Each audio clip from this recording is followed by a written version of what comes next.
Turn right onto McCracken. On the left. Go slow for you.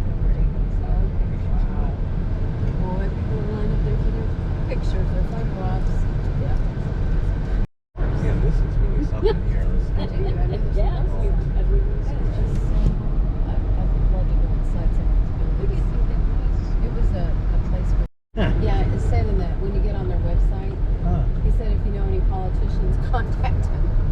Because it's not supposed to, it's a road to Frankfurt. Oh my God. He said, you know, it's not due to be open for months. And what's wrong? I think I get question.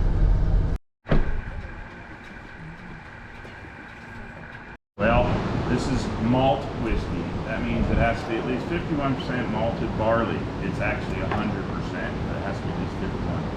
This is rye whiskey. It has to be at least 51% rye in order to be called rye whiskey. Any grain can be turned into whiskey.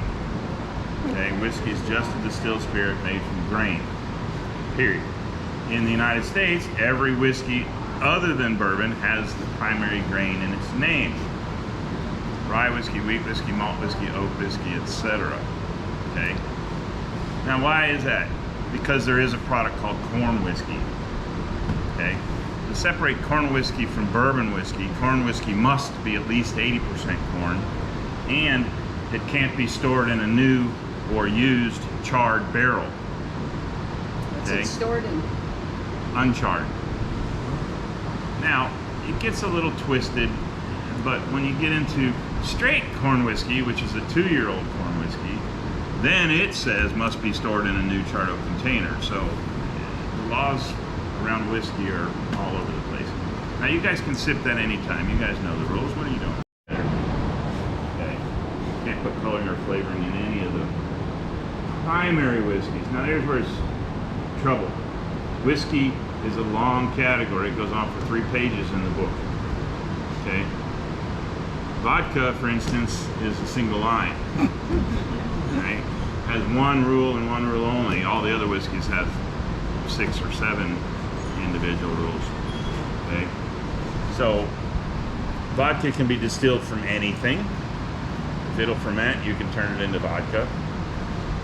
Whereas whiskeys have to be grain-based, and rum has to be sugarcane-based, and so on. So there are criteria for what products are going to be called.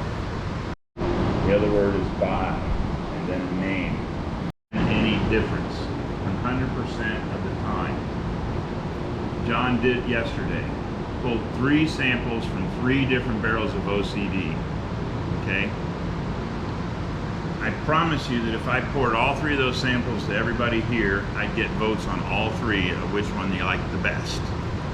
Because it's happened every single time. And our guys, when we taste them, we don't talk to each other, we don't share the results until we're done. And then we go, oh, well, I thought A was the best. And the other guy looked at me, you thought A was best? I thought A was least. I liked C. I said, really? Because I didn't really care for C as much. I like A. But here's the thing, Gary. The fact of the matter is this. I taste the distillate at the still before the barrel. If it tastes good, it's going in the barrel. Only 2 times in the 7 years we've been here has it not tasted good.